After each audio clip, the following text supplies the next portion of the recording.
স্বার্থ স্বার্থ কথাটা শুনলে আমাদের মনের মধ্যে যে অর্থটা ভেসে ওঠে সেটা হচ্ছে স্বার্থপর।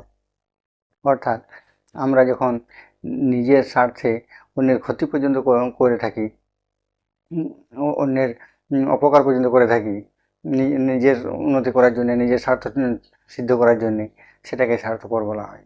কিন্তু স্বার্থ, এই স্বার্থ কথাটা প্রত্যেকের জীবনে, প্রত্যেকের মনে, প্রত্যেকের মননে জড়িত হয়ে আছে। প্রত্যেকেই স্বার্থ ছাড়া কোনো কিছু কাজ করে না।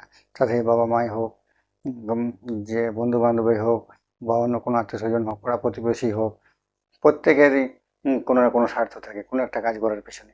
বাবা মা তাদের যে যে ছেলে মেয়েদের লেখাপড়া শেখায় সেটাও একটা স্বার্থ। ছেলেমেয়েরা লেখাপড়া করছে সেটা তাদের স্বার্থ। এরকমভাবে প্রত্যেকে যে যে কাজটা করছে সেটা কোনো না কোনো স্বার্থ থাকে। তবে স্বার্থ হলেই যে স্বার্থপর হবে তার কোনো মানে নেই। স্বার্থ ভালোর জন্য হতে পারে, ভালোর জন্য থাকতে পারে। বাবা মা যেমন ছেলে মেয়েদের পড়াশোনা করছে, তাদের স্বার্থ কী?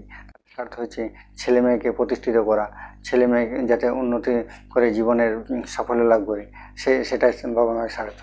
আর ছেলেমেয়েরা পড়াশোনা করছে, ছেলেমেয়েদের পড়াশোনার স্বার্থ হচ্ছে জীবনে উন্নতি করে তার সংসার করবে, কাজকর্ম করবে, সেটাই তাদের স্বার্থ।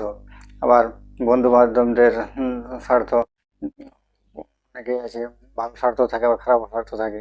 তার মধ্যে ভালো স্বার্থ হলো বন্ধু একে একে অপরকে সাহায্য করা, পড়াশোনার ব্যাপারে হোক, খেলাধুলার ব্যাপারে হোক, বা অন্য কোনো ব্যাপারে হোক, সাহায্য করা।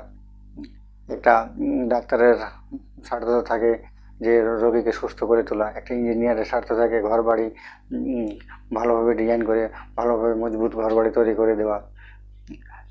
একটা শিক্ষকের স্বার্থ হচ্ছে যে ছেলে মেয়েদের সুন্দর শিক্ষা দিয়ে তাদের প্রতিষ্ঠিত করে তাদের জীবন সুন্দর গড়ে তোলা। এরকমভাবে প্রত্যেকেরই কিছু না কিছু স্বার্থ থাকে। সেই স্বার্থ ছাড়া কেউ কোনো কাজ করে না। সবসময় স্বার্থ থাকলেই যে খারাপ স্বার্থ থাকবে তা নয়। বেশিরভাগ ক্ষেত্রে স্বার্থ বলতে ভালো স্বার্থই থাকে, কোনো স্বার্থ ছাড়া কোনো কার্য সিদ্ধ হয় না।